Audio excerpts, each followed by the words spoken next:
Normally, my office is my office, but pistol shooting and rifle shooting didn't survive. Many of them died in their very early days. Hey guys, I'm in Germany, in Hamburg, and I want to show you highlights from top shelf of Helmut Weitze store. And we can see here some items, it's like international items, and maybe we can ask the comments from Helmut about some of them. For example, here we can see government officials, and this one is a regular one, classic one, and 3 of them are in gold.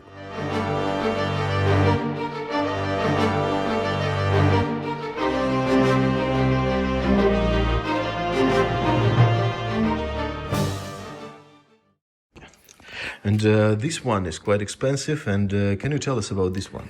Yeah, this is the shooting prize of the German Kriegsmarine, and it is unbelievable nice in condition, and it has an ivory grip. And when we open it, you have, oh yes, it is a shooting prize.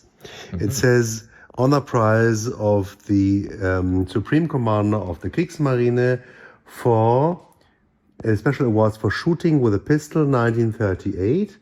And on the backside, it gives the name, and this was Kapitänleutnant Menge. And all the shooting prizes were made only by one firm, by Alcoso. And every year they had this shooting competition only amongst the officers. The NCOs had their own shooting competition, but instead of a dagger, they have received a watch. That's cool. And how many of them produced during the war? During the year? Yeah, that's a good question. They started in the year 1935 with the shooting daggers or shooting prize daggers for the Kriegsmarine, and they had them in pistol shooting, in rifle shooting, and in either submachine gun or machine gun. And they did it for the Baltic Sea, they did it for the Atlantic part, and for the staff. Around about 9 pieces per year. And they did it in 1936, 7, 8, and I'm not sure if they did it still in 1939, but I think only until 1938. So we're talking about a number of, in total, something around 20, which existed at the time. In my whole life, I had, I believe, 4, yes, and round about 10, 12 are known worldwide. Several are mentioned in the reference book of Tom Whitman, our old friend. That's cool. But this one, without any question, is the best one in condition worldwide. There is no better one. That's so impressive, I really. It looks like being made yesterday. The gold finish is 100%, and the ivory is still, fresh, like the day when it was made.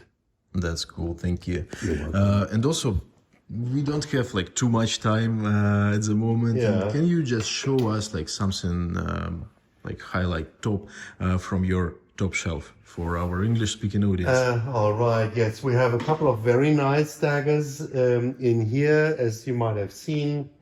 Railway water protection. This is a water police, 2 versions with and without eagle. This is a very interesting dagger here for the naval experts. The average collector wouldn't see the difference, but when you look at the hangers, these like are the army dagger hangers. So most likely this dagger was made for an officer of the land forces of the Navy. In here we have several government officials, some in gold, some in silver.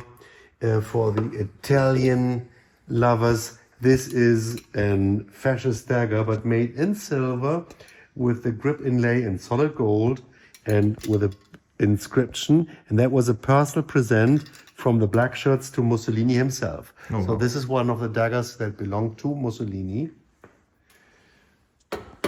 That's cool. Yeah, this is really cool. And also some super cool daggers. Yeah. In the moment we have some very nice ones here. This is a shooting prize given by the Free State of Bavaria to a later Knight's Cross winner. And that one was given already to the best shootist of the year, given by the State Ministry of the Inner Affairs 1933. and here you have the Bavarian crest. So that is an interesting piece.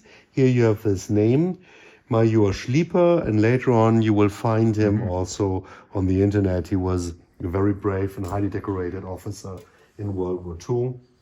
We have here two Luftwaffe general swords, a diplomatic sword, which is extremely nice. It has the original knot and the original hanger. I don't know what is rarer, but I would say the knot is the better part. This is a beautiful sword. From the outside, you would just say, oh, just a Wehrmacht. But what makes it nice is the original Damascus blade and the dedication, Alles für Deutschland. Alles für Deutschland was the device not of the Wehrmacht, but of the SR. And here you have the name of the officer, Sigmund Kunisch, and it was made by Icon. And most likely he was a high SR leader who was also an officer in the Wehrmacht, which was not unusual. And last not least, something very, very unusual.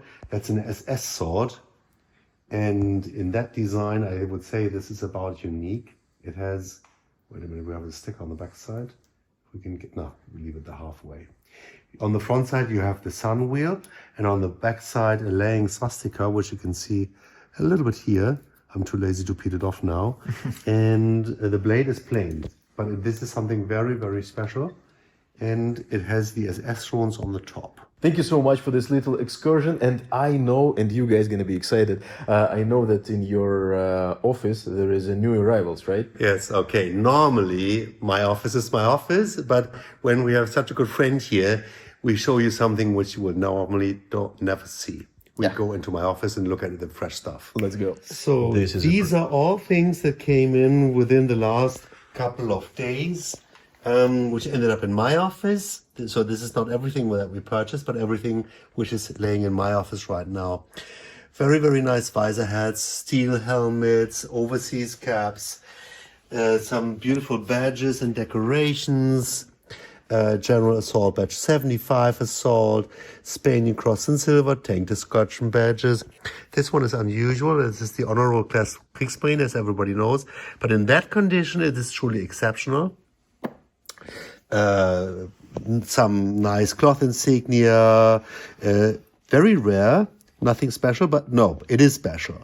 This is Transportgruppe Speer, something you don't see, and in here, beside a sniper badge in gold, in here, if I find it, is also the cuff title. Yeah, don't find, yeah, here we are. So that one was worn together with these collar tabs. Something not really for everybody, but believe me, it is extremely rare.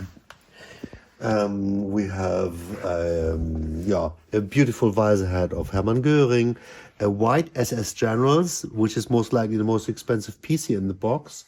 I think so, at least. Hitler Youth leader visor hat.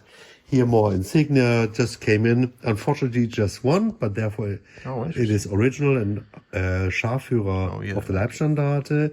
But what is the rarest piece in here is this Hitler Youth triangle. I found that just at the weekend on Sunday when Alex and I were at the show in Houghton, and that is sleeve triangle of the Hitler Youth Academy, and the owner was already a Hitler Youth member before 1933, which is the indication of this golden stripe here.